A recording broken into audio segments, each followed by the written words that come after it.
The night was silent, the kind of quiet that settled over a neighborhood when everyone was asleep.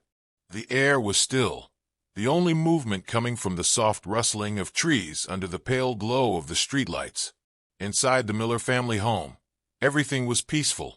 The front door was locked, the windows shut, and the only sound was the faint ticking of a wall clock. But something was wrong. At the far end of the living room, a shadow moved outside the window. The darkness concealed its shape, but the figure was not alone. Two more shadows appeared, creeping toward the back entrance. They were not visitors. Inside the house, Bailey, the family's golden retriever, lay curled on the carpet near the couch. His ears twitched, his instincts awakening to a presence that did not belong. Then, a faint metallic sound echoed through the night. The back door handle rattled. Bailey's eyes snapped open. His body tensed. A quiet growl rumbled in his throat. The first warning. But the robbers did not stop. They had no idea that inside this home, waiting for them in the darkness, was a protector who would stop at nothing to keep his family safe. The Miller family had no reason to suspect danger that night. Everything had been normal. John Miller had spent the evening watching television while his wife, Sarah, read a book beside him. Their 8-year-old son, Tommy, had fallen asleep early, his favorite stuffed bear still clutched in his small hands. The house had been warm, safe, a perfect end to a quiet day. Bailey, their golden retriever, had taken his usual spot near the couch. His fur gleamed under the dim light, his deep brown eyes scanning the room before he dozed off. For years, he had been a loyal companion, always at their side, always watching. Then something changed. A faint noise outside the house. Bailey's ears twitched. His body stiffened. His instincts, sharper than any human's, sensed it before anyone else. At first, the sound was small, just a rustle, the kind the wind sometimes made. But this was different. It was steady, deliberate. Footsteps. Bailey lifted his head. His eyes focused on the back door. His nose twitched, picking up an unfamiliar scent. Then the door handle moved. Bailey's fur bristled. His tail, once relaxed, stiffened like a rod. The sound came again, a slow, cautious twist of metal, followed by a soft push. Someone was outside. Bailey stood up, his body alert. In the bedroom, John stirred in his sleep. Sarah shifted slightly, unaware of the looming danger. Bailey took a step forward, his growl low and steady. A warning. The robbers ignored it. A soft click. The lock had been picked. The door creaked open an inch, then another. The night's cold air slipped into the house, carrying with it the scent of intruders. Bailey's growl deepened. His muscles coiled like a spring. His ears flattened, and his sharp teeth bared. The golden retriever was no longer just a family pet. He was a guardian, and this was his territory. The robbers had made a mistake. They had just entered a house with the wrong dog to mess with. The door swung open just enough for a shadowy figure to slip inside. A second figure followed, their movements cautious but swift. They had done this before. Dressed in dark clothing, with gloved hands and masked faces, they barely made a sound. One of them held a crowbar, the other a small flashlight. The beam flickered across the kitchen floor as they stepped inside. Bailey did not move. Not yet. His body remained low, his sharp eyes locked on the intruders. His instincts told him everything he needed to know. They did not belong here. The first man whispered something to the second, motioning toward the hallway. Their plan was simple. Get in, take valuables, get out. They had done it before. And this house, sitting quietly in the middle of a safe neighborhood, seemed like an easy target. They were wrong. As the second man moved toward the living room, Bailey let out a low, rumbling growl. The intruder stopped. His hand tightened on the crowbar. "What was that?" he whispered. The flashlight beam swung toward the noise and landed on Bailey. The golden retriever stood in the center of the room, muscles tense, teeth bared.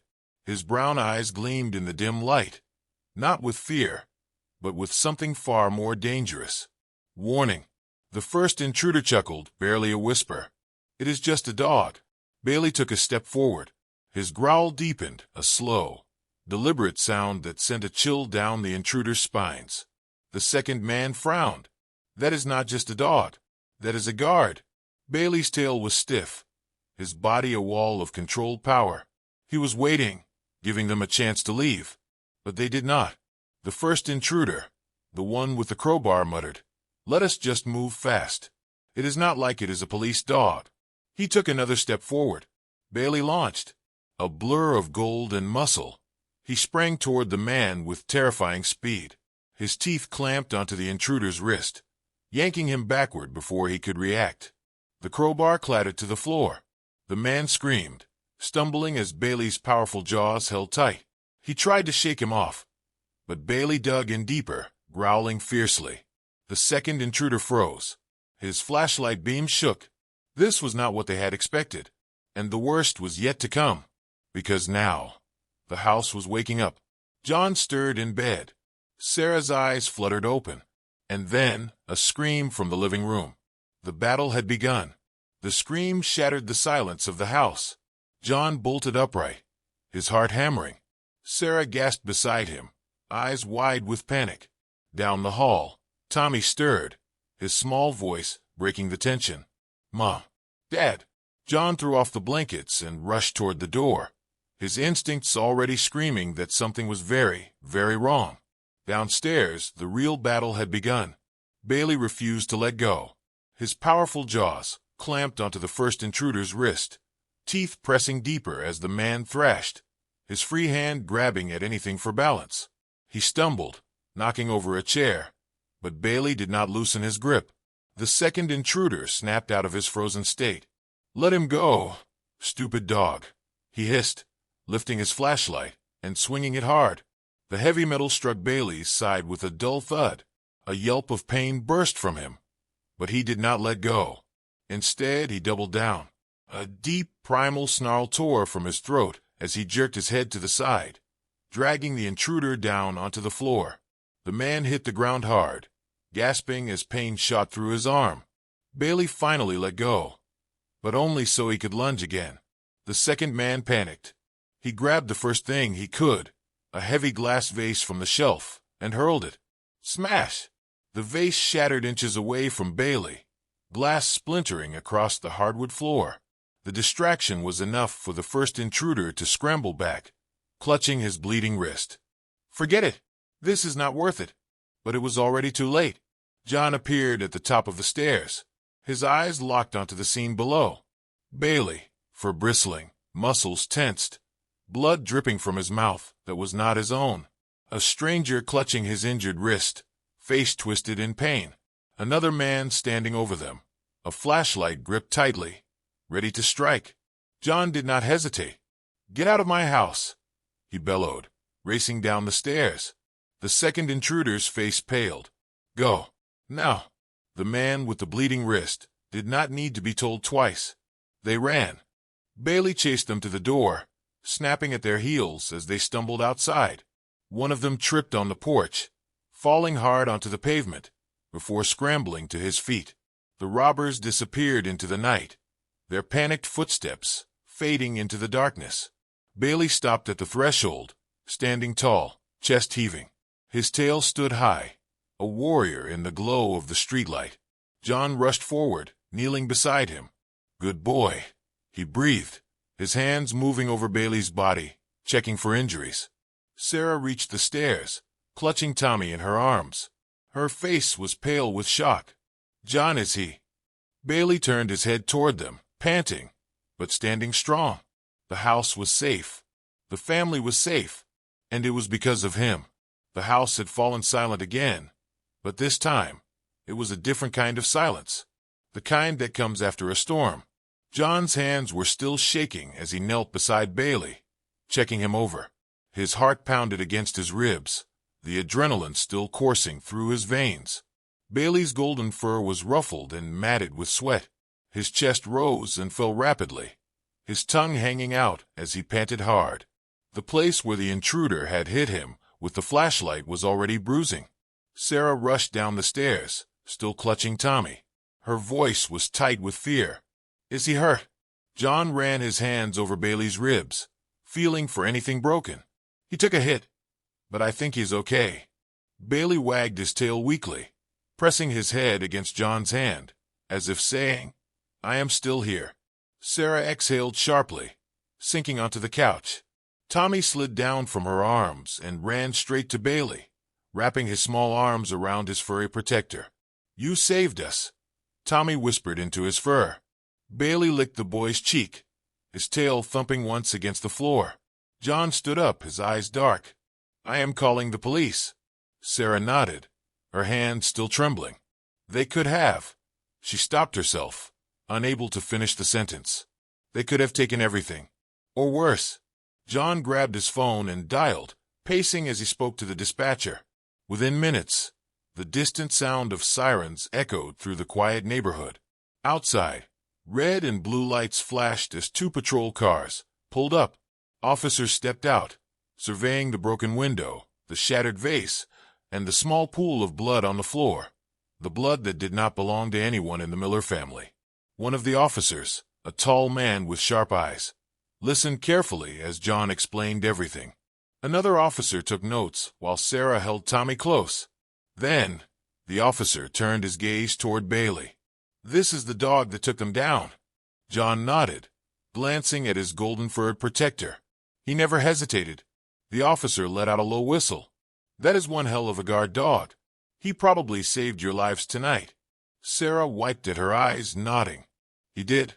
The officer took a few more notes before tucking his notepad away. "We will check the neighborhood cameras and put out an alert for the suspects. But honestly, I do not think they will be back. Your dog made sure of that." John let out a breath.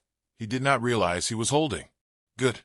As the officers worked, neighbors began to gather outside, drawn by the flashing lights. A few of them whispered among themselves, pointing at the Millers' front door. One of them, an older man named Mr. Dawson, stepped forward. "What happened?" John shook his head. "Break-in. 2 guys. They got inside." Gasps rippled through the small crowd. "But they did not get far," John added, glancing down at Bailey. "Not with him here." Mr. Dawson chuckled, nodding toward the golden retriever. "Smart criminals would have picked a different house. That dog looks like he takes his job seriously." Bailey lifted his head proudly, as if he understood the compliment. A younger woman in the crowd clutched her coat tighter. "I cannot believe this happened here. This is a safe neighborhood." John's expression hardened. "Nowhere is safe. Not unless you have someone willing to fight for you." His hand rested on Bailey's back. The golden retriever leaned into him. The officers finished their sweep and returned to the front door. "We will be in touch if we get anything on them," one of them said. But in the meantime, he crouched down and gave Bailey a small scratch behind the ears. "Someone deserves a steak dinner after tonight." Sarah smiled through the exhaustion. "Oh, do not worry. We will make sure he gets one." The officers left, and the crowd slowly dispersed. John locked the door, this time, double-checking every latch. Bailey, now lying on the rug, let out a deep sigh. His tail wagged once, lazily. His job was done. Sarah knelt beside him, running her fingers through his fur. "You are our hero, Bailey." Tommy curled up beside him, resting his small head against his golden coat. "The best hero ever." Bailey let out a soft huff, his eyes closing. He had protected his family. That was all that mattered. The morning sun crept through the curtains, painting the living room in golden light. The house, though shaken from the night before, had returned to its familiar warmth. Bailey stirred from his spot near the couch, blinking sleepily. His muscles ached from the fight, but as he stretched his legs, a deep satisfaction settled in his chest. His family was safe. John walked in from the kitchen, a steaming plate in his hands. "Well, buddy," he said, kneeling beside Bailey, "you earned this." On the plate sat a perfectly cooked steak, still warm, the juices glistening in the light. Bailey's ears perked up. He tilted his head slightly, as if making sure this was real. Tommy giggled, rubbing Bailey's side. "Go on. You deserve it." Bailey did not need to be told twice. He leaned forward, taking a careful bite, savoring the rich flavor. He had eaten his usual kibble every day, but this was special. Sarah sat beside Tommy, smiling softly. "He really saved us, John."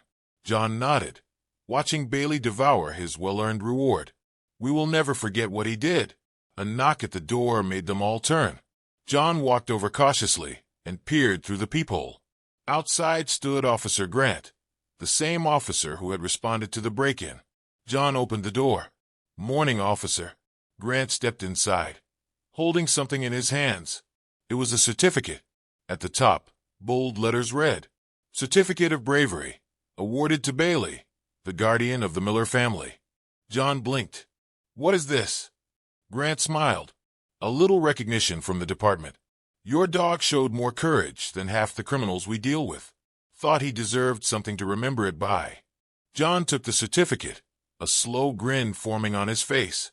He glanced down at Bailey, who had just finished his steak and was now licking his lips with contentment. Sarah beamed. "That is incredible." Tommy clapped his hands. "Bailey, you are famous now." Bailey wagged his tail, letting out a soft woof, his way of saying, "I was just doing my job." John framed the certificate and placed it on the wall, right above Bailey's favorite spot by the couch. As the day went on, Bailey settled down, curling up in the warm sunlight streaming through the window. His tail flicked happily, his body relaxed. He had done what he was meant to do. He had protected his home, and in return, his family would always protect him. Not all heroes wear capes. Some have fur wagging tails, and hearts full of love. Bailey was more than just a family pet. He was a protector, a guardian, and a true hero. When danger entered his home, he did not hesitate. He did not cower. He stood his ground, fighting to protect the people he loved the most. His actions that night were not just about courage. They were about loyalty. The kind of loyalty only a dog can give, unwavering, fearless, and unconditional. Bailey's story is a reminder that heroes come in all forms. Some walk on two legs, others run on four. This brave golden retriever saved his family, proving that even in the face of danger, love and loyalty will always win. If this story touched your heart, share it with others. Let the world know that sometimes our greatest protectors are the ones who sleep at our feet, watch over us in silence, and stand between us and harm without a second thought. Loudspeaker like, share, and subscribe for more incredible true stories. Paw Prints House with Garden.